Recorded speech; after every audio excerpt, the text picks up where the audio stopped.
This is Georgina Rose, and welcome to the Postmodern Iconoclast, a podcast that helps you destroy and break the false icons and idols of the digital age in search of a more authentic esoteric spirituality. On this podcast, we discuss ideology, esoterica, and everything on the fringes of mysticism, religion, and related topics.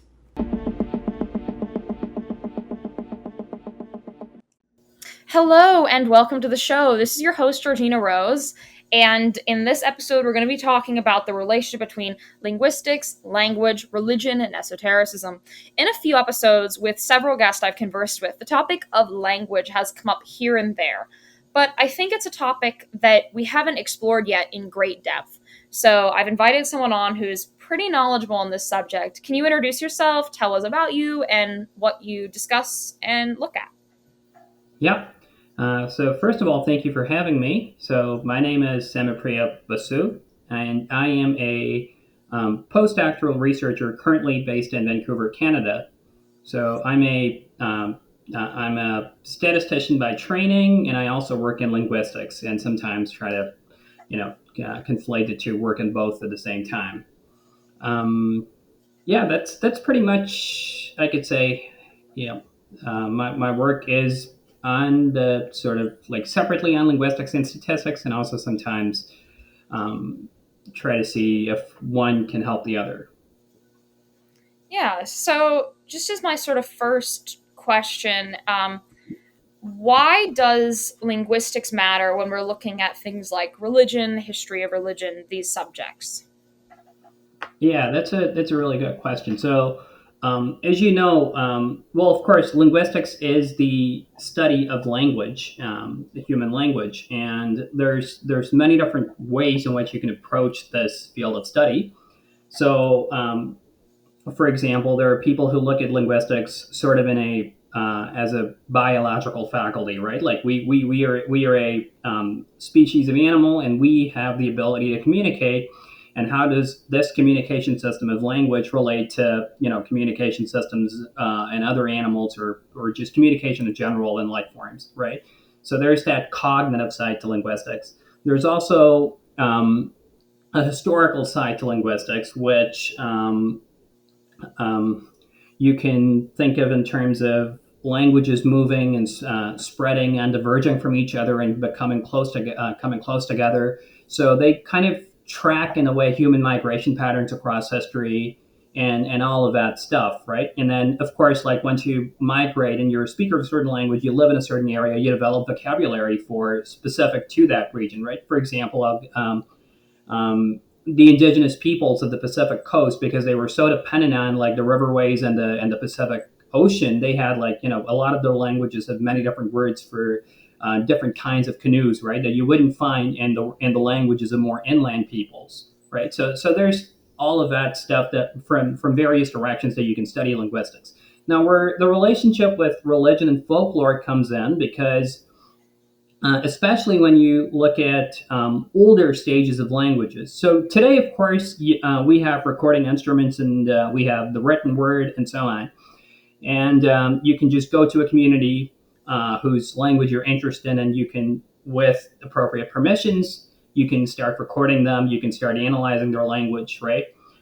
Historically, however, we can, once a language has gone extinct or once a language has changed, right? So if you think of, Old English versus modern English, they're not the same language. But you cannot study Old English just by interviewing people, right? You can do that with modern English, all the dialects of it, but you cannot do it with Old English. So in those cases, you have to rely on the written record, like whatever those people whose native language it was, whose native language was Latin, whose native language was, I don't know, Akkadian, Sumerian, Egyptian, Sanskrit, whatever it was, what they wrote down, that is the only thing that we can study, and to understand their language and their worlds. And it so happens that there's other things that they've written down, but it so happens that a lot of the earlier texts that we do have in many languages tend to be of a religious nature. They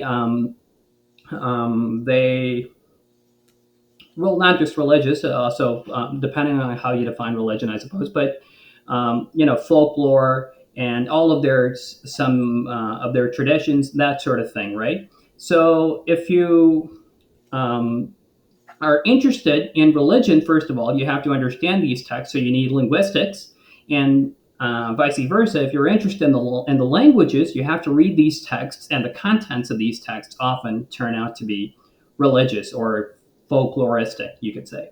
Of course, there's other things in there as well. For instance, um, some texts or inscriptions you can find which are, land grants or things like that, right? Where a king says, this is the area I'm going to allot to this minister of mine because he performed well in a certain battle.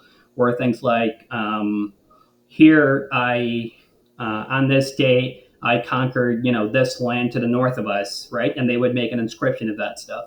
So there are and occasionally you do find even like personal records, personal letters. Like there's this the Sogdian ancient letters they call it, from like early medieval, what is today Western China / Tajikistan, where it's just um, like personal letters of a wife writing to her husband who's not replying back, that sort of stuff. So it doesn't always have to be religious, but it just so happens that a significant portion of these older texts that we have that we can use to analyze the language and understand the languages happen to be of a religious nature.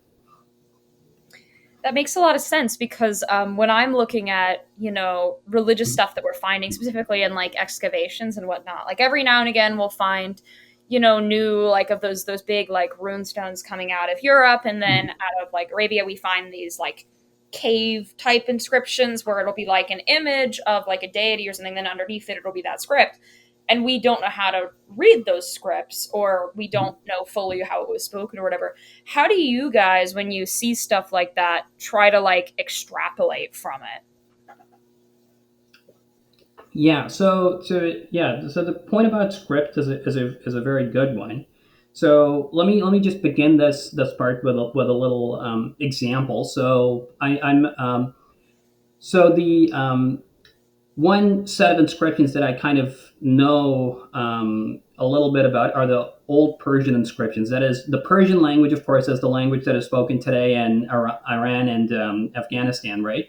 And Tajikistan. But its older stage, much like how modern English has an older stage in Old English, that Persian language had an older stage in what we call Old Persian, not surprisingly, and it was the language of the Achaemenid kings. So, King Darius, King Cyrus, Xerxes, Artaxerxes. Now, they were different generations of kings, but they all spoke Old Persian. And the discovery of Old Persian is and related inscriptions are really interesting. So, King Darius, I guess, whose reign you could I'm going to try to ballpark this. So roughly 500 BC, 20 years before, 20 years after, say. Um, so at that time, he kind of erected this inscription where he thanks three gods and goddesses. So, and then says that he's conquered all these lands, and this was historically the biggest empire ever, and until Alexander's empire a couple centuries after that, right? So and he captured all these territories, so right from the border of India all the way to Eastern Europe, and to the south, parts of northeastern Africa, and into the Caucasus, so into what is today, say, Armenia and Azerbaijan, that area. So this was a huge empire, and he kind of made these inscriptions, just saying that he as an emperor has conquered all these lands. And the inscriptions are trilingual inscriptions. So in one, it has his own, what we suppose was his own native language, Old Persian. There was another one which we call Akkadian, and Akkadian is going to be important. I'm going to mention it again. And then there was a third language in which the same inscription was in, which was harder to understand. Now, Akkadian people, modern scholars, of course, studying these inscriptions knew, because Akkadian was before even the Persian empires. It was a language of Mesopotamia, and and it is a Semitic language. So Akkadian was discovered from the cuneiform records of it um, by comparison to other Semitic languages like Hebrew and Arabic, which of course people know. They're languages that are still alive, whether as native languages or in liturgy, right? So Akkadian was discovered in that way, and it was already a known language. So people could read what was written in that. Then Old Persian was discovered because just like Akkadian is related to Arabic and Hebrew, Old Persian is related to Sanskrit and Greek. And people knew Sanskrit and Greek and Latin, so they could identify the Old Persian inscription using knowledge of that. Now, the third one proved to be extremely difficult because, again, it was in a cuneiform script, but it was not a language that was related to anything else. But because we knew the translations of exact translation of that material into two languages that were now understood, people could translate, that other third inscription, even though there is no language related to it, and that language does not survive today. So that language we call Elamite or Elamite, right? And it's now you could say an understood language, at least as far as that text is concerned. So that is pretty much how deciphering some of these ancient scripts go, right? It's not always obvious. Sometimes you need, sort of a Rosetta Stone to do it. In this case, the deciphering of Elamite was enabled by us knowing the exact same text in Old Persian and in Akkadian, two languages that could be understood because they were related to other languages that were better understood, right?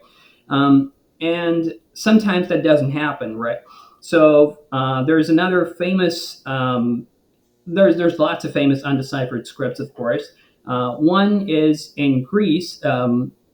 It's called Linear A or sometimes Minoan, right? It's a language written in a script called Linear A. And unfortunately, we don't know how to read it. So whatever information is in there, we haven't figured out how to extract it. So yeah. Yeah, so you mentioned Akkadian and Mesopotamia.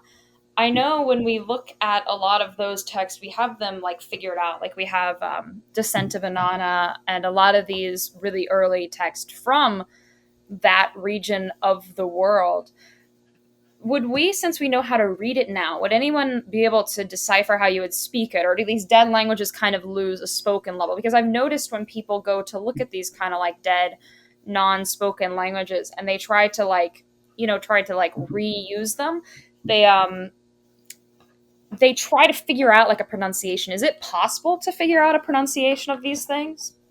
Yeah. So in many cases, you can obtain a. So first of all, I should preface this by saying that you can never know anything in the past exactly, right?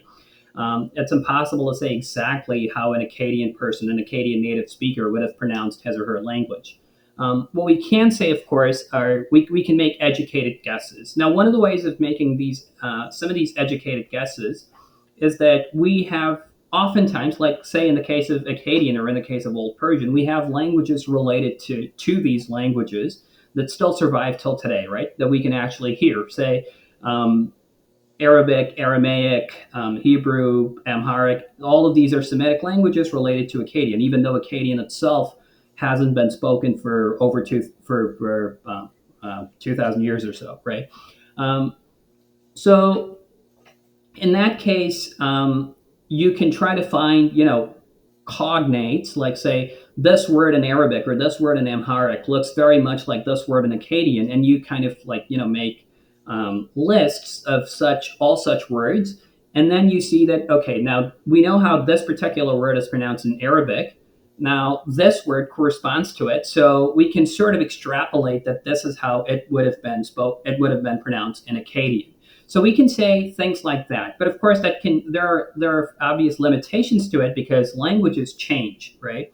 So even within contemporary languages, we encounter so many different varieties in pronunciation, right? We call them accents in the case of English, and it's the same, and it holds for any other language. All languages have accents and dialects. So and when we're thinking of any of these ancient languages, say Akkadian or Egyptian, we're not speaking of the language at one specific point of time, right? Like these texts, all of these texts that you mentioned, come from, at least like 1,500 years of continuous records of like Akkadian or something. For Egyptian, we have a much longer period of record. So that creates another problem, is that language is not static. So within 1,500 years, a language can change dramatically, right?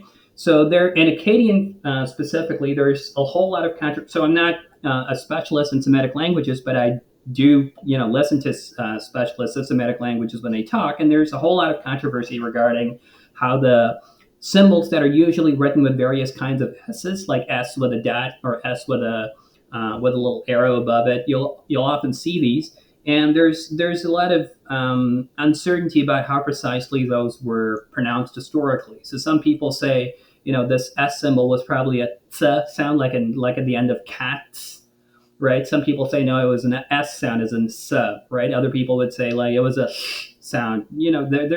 There's a lot of and some of that you can chalk off to, you know, changes in the language. So you would say that, okay, Akkadian, we know that was spoken in two major dialects. So an Assyrian dialect to the north and a Babylonian dialect to the south. So maybe, it was pronounced in one way in Babylonian, another way in Assyrian. Or you could say, maybe perhaps in, I don't know, 1000 BC, it was pronounced a certain way, and then pronunciation changed in 500 BC, right?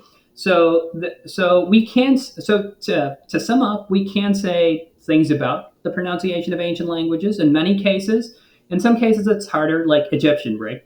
Egyptian was written mostly in hieroglyphs, and to a certain extent, they sort of represented only the consonants and not the vowels. So that's why if you see Egyptian words written down in Romanization instead of hieroglyphs, they often look like, SDMT, right? How are you going to pronounce that? So yeah, in those cases, it's really difficult to say much, but you can say some things, albeit with a reasonable amount of inaccuracy. That makes a lot of sense. I've seen attempts to kind of Romanize Egyptian. I have seen this written down. And it is like it's like almost overwhelming to look at. It's like, okay, well, how does my mouth make that noise? Um, and I guess we do not know, how would your mouth make that noise.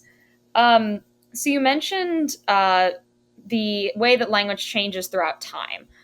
So that would be interesting. If you were to go to like reconstruct a language for liturgical purposes, would you I guess it would be an opinion question whether you would try to go as old as possible or go for the most recent. I guess that would be like a conversation that would be subjective, or do you think there would be a way to go about that?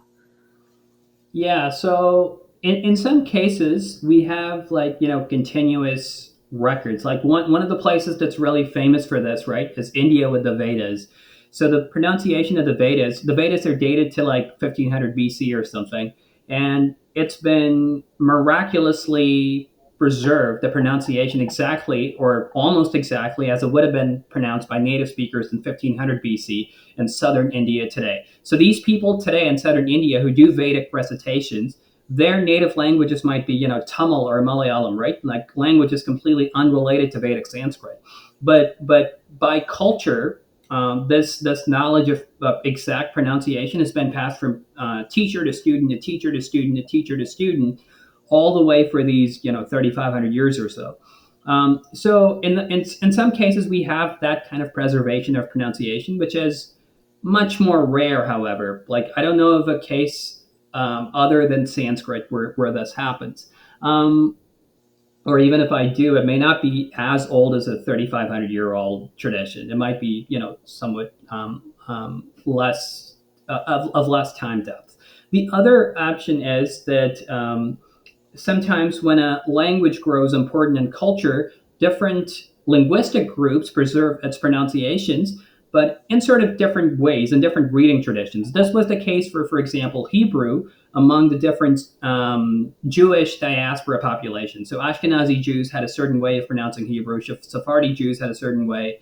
Um, um, Ethiopic Jews had a certain way of pronouncing it, and then Yemenite Jews had a certain way of saying it. Persian Jews, and so on and so forth. Similar is the case of Latin. So in the case of Latin, again, we know to a good extent how Latin was pronounced when it was a native language. However, across the continent, after Christianization, the pronunciation of Latin kind of, and also Greek, um, across different ethnic groups or different linguistic groups in Europe, they were it was preserved in various different reading traditions, none of which were the exact pronunciation that the original native speakers of Latin would have used. So one example is like, when you come across English words of Latin origin, right? Like say fungus with a plural fungi, right? Or I don't know. Um, yeah, let's just take that one. Like, or cactus with a plural of cacti, right? Now, cacti, that plural, was definitely not pronounced cacti in in Latin by a native speaker. Or fungi was not pronounced that way, right? So that I in the at the end was actually pronounced like a long e sound, like fungi is how a Latin speaker would have said it. But it's a reading tradition that was peculiar to English speakers that was pronounced, which maybe if actual Latin speakers heard that pronunciation, they would think it's really funny. But that's how it was. That's how it is. Um, so those are some of the ways in which you have it. There's also a thing of tradition. So this happens with Coptic a lot. So Coptic, to give you an introduction, it's you probably know it, but for the audience, it's the language of the Egyptian church, right? The Egyptian Christians, their liturgical sorry, their liturgical language is Coptic. Now, Coptic historically is the last or the latest stage of the Egyptian language. So even though we kind of associate a language called Egyptian with the pharaohs and their pagan traditions, versus when we say Coptic, we think of Christian traditions, right? Egyptian Christians. But it is the same language. So ancient Egyptian became Coptic in the same way, Latin became French or Sanskrit became Hindi or Old English became Modern English, right? So it's a that's how the Coptic language evolved. But of course, in the middle, at some point, the people who were speaking Egyptian switched their religion to Christianity, and then after that, most of them were converted to Islam when the Arabs invaded, right? So, anyway, the reason I brought up Coptic specifically is because it is a language that was written in the Greek script, and it has a fairly consistent orthography. That is, the spelling system is fairly consistent. We know of 4 or 5 different dialects of Coptic, and the pronunciation and words varied a little bit between them, but it's not you know it's not too big of a difference across the different Coptic dialects. Now the Coptic dialect that the Egyptian church uses, the Coptic church uses, is called Bohairic. It was a dialect of Lower Egypt. And when we say Upper and Lower Egypt, it kind of follows the flow of the Nile. So Upper Egypt is like geographically toward the south, while Lower Egypt is like toward the north. Anyway, that's not important. And so Coptic as a language, its pronunciation, of course, died out when the language itself as a native language was replaced by Arabic. And we don't know exactly when it happened, but we can sort of gauge that it must have been around the 16 or the 1700s when the last native speakers of Coptic died out. But it was preserved as a liturgical language in the Coptic Church among this ever decreasing population of Christians. And so there was an older pronunciation of Coptic called the Old Bohairic pronunciation, which was not the exact pronunciation we can reconstruct for Coptic when it was a native language, but it was, it was still a traditional pronunciation. Now, in the early 1900s or the late 1800s or so, I can't remember exactly, some members of the Coptic Church decided to, change that pronunciation to keep it more in line with the pronunciation of the Coptic letters according to the way the Greeks pronounce Greek today, right? So they started, the letter theta in Coptic was pronounced probably like a t, but in Greek, in modern Greek, it is pronounced a th, like an English thing. So they tried to change that and incorporate that Greek pronunciation into their Coptic. So that is a pronunciation system that the Coptic Church uses today, or at least most Coptic churches use today.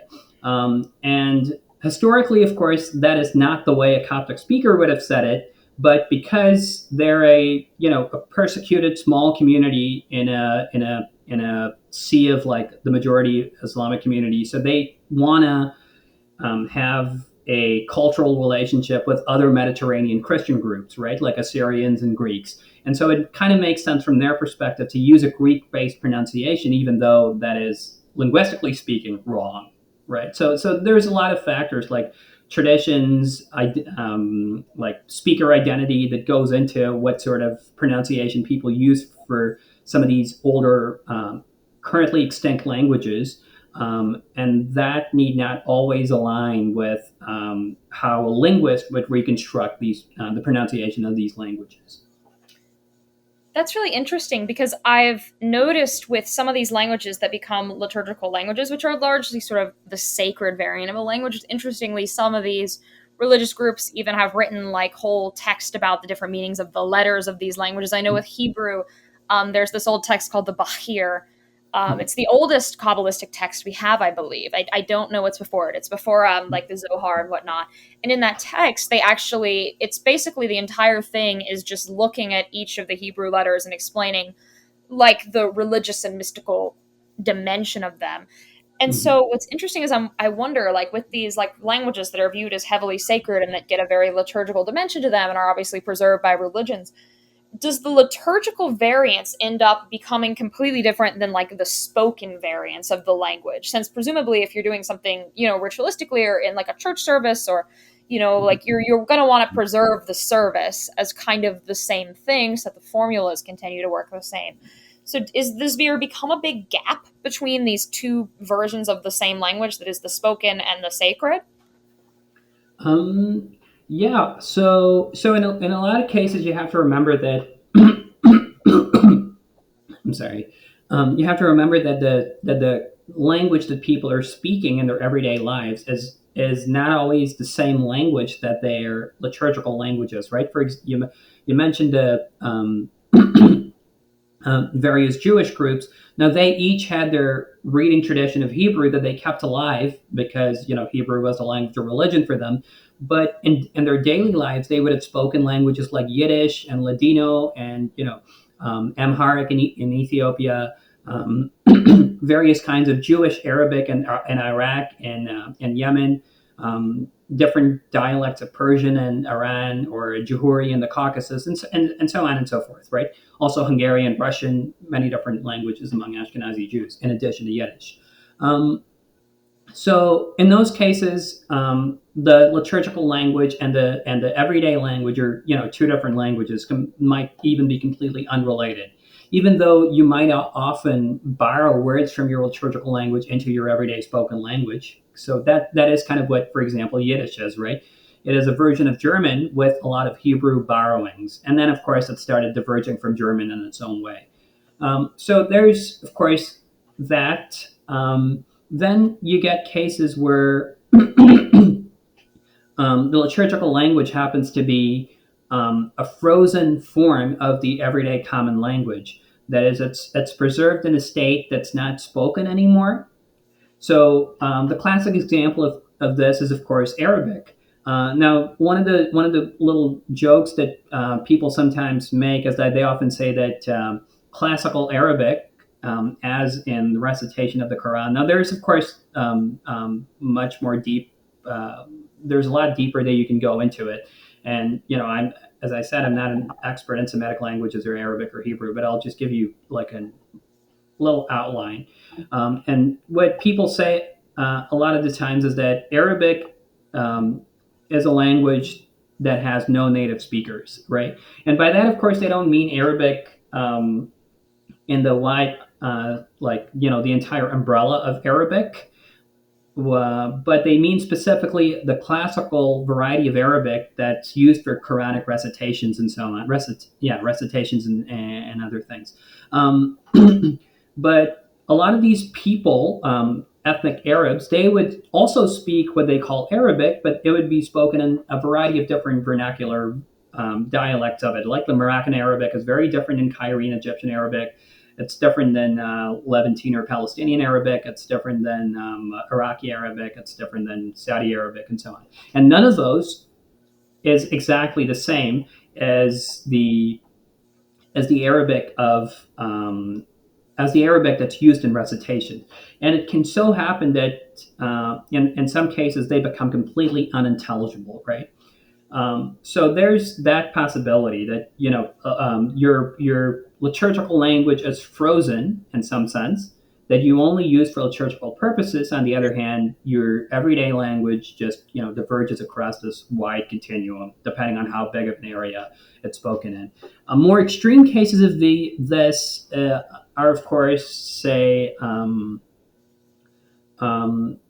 again with India with Sanskrit. So the Sanskrit of the Vedas has been preserved frozen for 3,500 years or so, and then a slightly less archaic form of Sanskrit has been frozen as a literary version of Sanskrit, which is also used in religion. It's also used in certain kinds of chants and hymns and so on, and but also to compose like original poetry and original prose today in Sanskrit. There are people who do it. But at the same time, for these same people, right from, if you go back to 1500 BC or so when Sanskrit was a spoken language, or 1000 BC after that, the language kept changing to become the modern Indo-Aryan languages, right? Languages like Hindi and Kashmiri and Khowar and Bengali and all of these languages. So the fact that a certain priestly class preserved the language in its older stage frozen did not stop the language from diverging into all of these 300 different languages you find across the Indian subcontinent that descend from Sanskrit, the Indo-Aryan languages. Right, so this is kind of like the case of Arabic, just magnified across a much bigger time span. Arabic itself is interesting because that language kind of emerged with Islam itself, right? The language that people before Islam spoke was slightly different, and it was not like centralized, right? Like if you look at the inscriptions, which I have, pre-Islamic Arabia is like my favorite area of history. Actually, I'm like the only fan of this period of time. Is when you look at all these archaeological finds, is the scripts are really different, right? Especially if you get further out. Like there's this goddess Shams that was venerated in like the southern part of the Arabian Peninsula into like Yemen, right? Mm-hmm. And they were using they were using a completely different script. They called it a Himyaritic. And then like when Islam spreaded, through that peninsula with the conquest or whatever, like it was all switched. And so the rise of that language is almost like correlated with the rise of that religion directly. And of course, then they invaded everywhere, and then suddenly everyone is speaking Arabic, right? Yeah. So it's interesting how these languages can spread and change as regions themselves and cultures kind of move along, because clearly there is a connection between these languages and the culture of the people at the time that are speaking them and using them. Yeah. Yeah, so another thing that I wanted to ask you about is what are your thoughts on how these translations can turn out? Because I know a thing that people who are into this stuff can get wary about is the translation process, right? Because if a text is kind of translated poorly, right, it can completely change the meaning of it. So if you are to look at something, how important would it be to try to like look further back, or is like a translation more reliable if it's a more known language? Like what's the information on that? Yeah. So, the thing with translation is often that it's always hard to make it exact, right? Part of the reason for, of course, is that things like idioms and stuff like that, which don't necessarily translate across languages, right? Because I'll give you like one short example. So I remember as a kid, like oftentimes, like we used to watch, so I grew up in India, and we used to watch, American cartoons, and most of the time they were in English, but then toward at some point they started translating some of them, and then the translations that they would use would be like, exactly direct translations of English sometimes, which wouldn't make sense in a language like Hindi. So in English, you would say, like, if you go to a concert or a sporting event, you would say, like, the crowd are having fun, right? You would use the crowd as a subject, like, but that if translated exactly into like Hindi, that doesn't make any sense. Although people would still do that, and you can often tell at that time that that this isn't an independent translation. This is just a direct translation off of English, right? So that that is always a thing to look out for, especially in the case of ancient languages, because in these cases, in Hindi, of course, you can just go and ask a native speaker, and they would if they're a good translator of between English and Hindi, they would tell you that this sounds kind of off. But in the case of, say, translating Sumerian poems or something, right? Translating, even if it's not an extinct language like Sumerian, even if it's like an older form of modern language, right? Like if you're translating, I don't know, old Irish inscriptions or something like that, old German writing, like church writing, whatever. Even then, it's very hard for us to, know exactly what people would have meant, right? And the more obscure the language, the more difficult it is.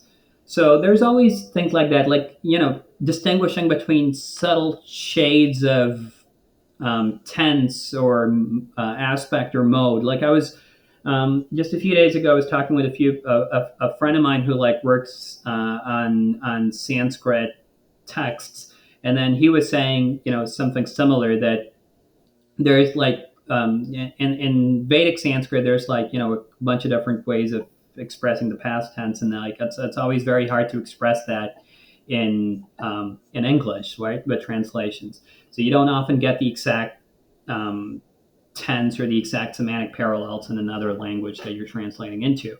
Um, so there's that that insurmountable grammatical difference. Then there's, of course, ideological issues, right? Because some of these texts, we don't know exactly who wrote them. Many of these, well, some of those, and for some of them we do have like authorship, right?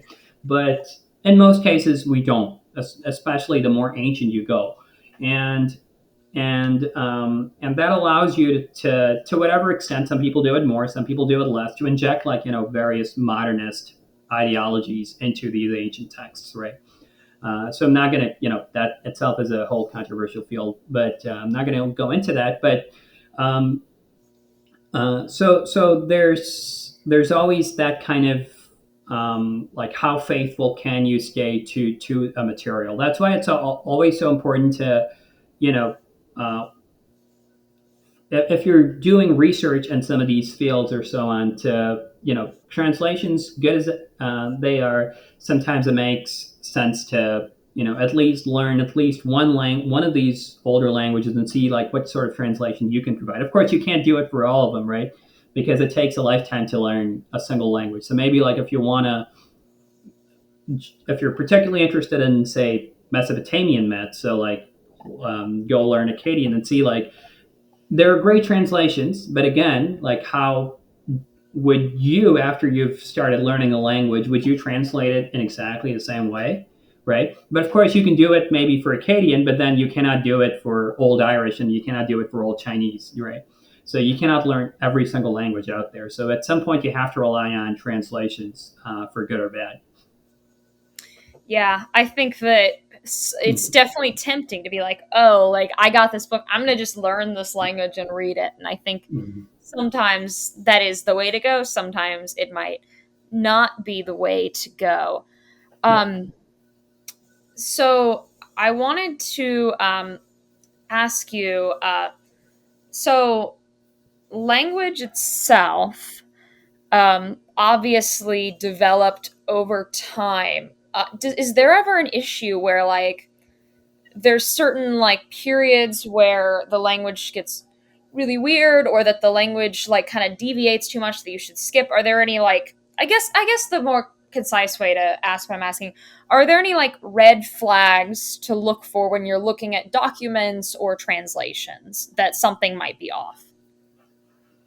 It's it's always hard to tell because um, red flags is then sometimes there was this one huge controversy I remember on Twitter and also outside. Like there was this one American translation of like Persian poetry who was kind of making a lot of the I think it was Rumi's poetry or something, who was making it seem like they were all like very secular and applies to everybody. But when in reality Rumi was writing in a very like within um, how do you say that? Like in He was a Islam, yeah, very Islamic. yeah, like within the Islamic framework, right?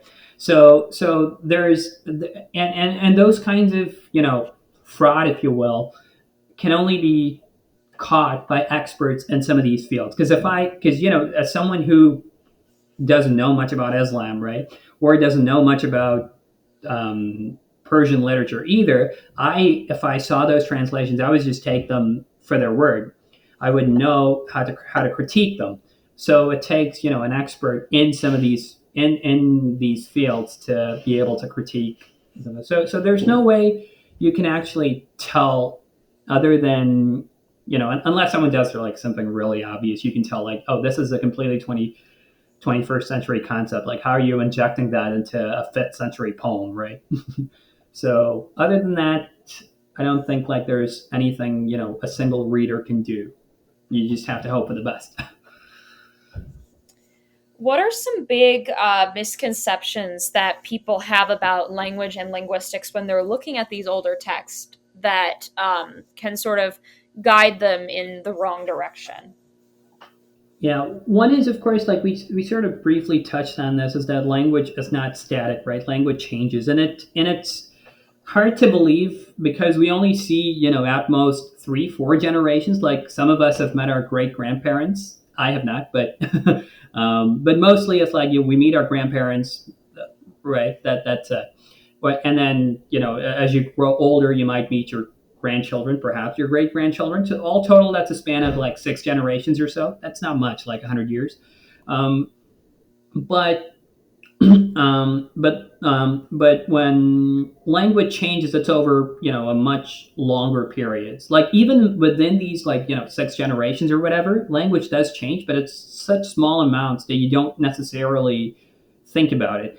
But if you actually take a look at clips made in the 1940s or 1930s, right? You often still think that that the language that they're speaking is completely intelligible to you and I, but you would still think that wow, these people spoke kind of funny. Wow, these people spoke kind of very formally that we wouldn't do, right?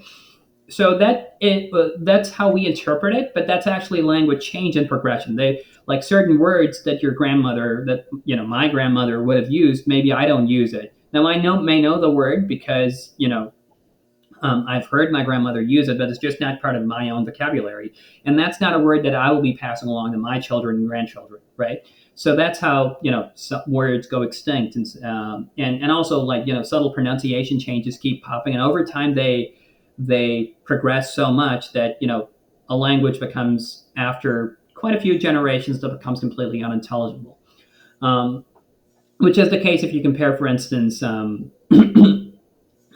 Old English versus modern English, right? So at no point was there a stage where people decided, we're not going to speak Old English now, we're going to speak Middle English, and then we're not going to speak Middle English now, we're going to speak modern English. Those names, middle, modern, old, are rough barriers that we put in for our, to make classification easier. But in reality, it was more of a gradual change. Like every generation spoke a little different. And then once all those differences accumulate, your language after a few generations becomes unintelligible from what it was all those generations ago, right? So that's kind of how language change works. Now, sometimes it may work a little faster in some languages, and in some languages it works a little slower. And to be honest, it's like a major question in linguistics, like an open question that people are trying to work, develop a framework for. And it's like, how can we, you know, is there a way to predict like when a language would change much slower than when a language would change much faster, right? So if we compare, say, old High German versus modern High German. By High German, I mean just like if you go to a school and whatever German they teach you, that's what you would call High German. Um, because it's a language that's originally from the highlands of Germany versus Low German, which is from the northern lowlands. Anyway, so if you compare High German to modern High German versus if you compare Old English to modern English, then you'll find that English has changed a lot more than German has, even though they're closely related languages. But German is far more conservative in comparison to its old ancestor than English is. And there's sometimes people attribute these factors to contact, language contact, right? Like some people would say, Norse influence or Norman French influence caused English to change so much faster than other languages. But then, that's not that the Germans were isolated. They had their own context. So it's not something that we clearly understand what causes. We can describe the changes. We can say exactly how one language becomes another. One language changes into its later form through various changes. We can describe them. We cannot, so far as our understanding of language goes, we cannot say why something happened or why did it happen so fast or so slow. Another case is, of course, there's like I don't exactly remember the precise details of this story, so it might be a little wrong, but there is like one case of an Australian Aboriginal language where the influence exerted by society, what both in terms of influence from English as well as like children being taken away from parents and that kind of like unfortunate things that happen in history. There was a one language that I think I heard of where maybe it was like grandparents and grandchildren could not communicate anymore. And it's not like the grandchildren had shifted to English, but it's just that the language change had been so rapid. But those are very rare cases. Um, in most situations of natural language change, it's much slower. Although something else that can often happen is that you have complete language shift, which is to say that not a gradual change in the language you speak, but then because of economic reasons or because of other societal reasons, right, like a majority forcing a minority to change a language and so on, that a certain generation may just completely shift to a different language, right? This happens all over the world, unfortunately. And that's not a case of language change. That's a case of language shift. Now, in language shift, there is also the situation where you're shifting to a new language that's now for some reason the dominant language in your society. Um, but the language that your ancestral language that you used to speak, what features of that are transplanted into your new language, right? So that's an area of language, the study of language contact, where one language can impact another language. Yeah. So there's a bunch of different ways in which language change and language shift can happen. That's really interesting. As my sort of final question, what advice would you give to someone who doesn't know a lot about linguistics but is regularly looking at these type of texts to just keep in mind when they look over it all? Yeah. So I think the most important thing for me at least, like I don't really like injecting a lot of like modernist ideologies into reading old texts. So I would just say that whenever you're reading old texts, just try to imagine yourself, even if you're reading in translation, not necessarily in the original language, just try to remember that many of these texts were written at a completely different time. Sometimes if you read some of these older tales, you may find, certain things that just no longer makes sense to us, right? Sometimes you would feel like, oh, they used to think this. This is really funny. Like no modern person would think this, right? But of course, like that's all because of it's just that times have changed. So that's something to keep in mind, that we're reading these texts, which kind of gives us a window into the lives of people who lived hundreds, possibly thousands of years before us. And I think that's really exciting to see how their lives would have been, like completely in their own terms, without us trying to, imagining our societies into theirs. That is something I've noticed people do a lot. So I'm Yeah. really glad you pointed that out. That's a gripe that I actually have. But I think that's a good place to leave off. I think we've covered a lot of really good ground. Where can people find you? Where's your corner of the internet? Yeah, so I mostly spend a lot of time on, like, whenever I'm not working. Well, not true, but I spend quite a bit of time on during the day on Twitter. So you can find me on Twitter, where I'm my handle is like it's not something that people can remember, but maybe like they can see, like, um, and that's it. I don't use a lot of other social media. Thank you so much to everyone listening to the show. You can find me all over social media under the name @darling. This show is on YouTube and most podcasting platforms. Thank you so much for listening. If you're on YouTube, please like, comment, subscribe, and ring the bell. And if you're on a podcasting platform, please leave us a review. If you want to support this show, you can join the Patreon, where you get every episode early, as well as a bonus episode 8 times a year. And if you are our highest supporters, you will get your name read off. So thank you so much to Charlotte Dickin for your continued support.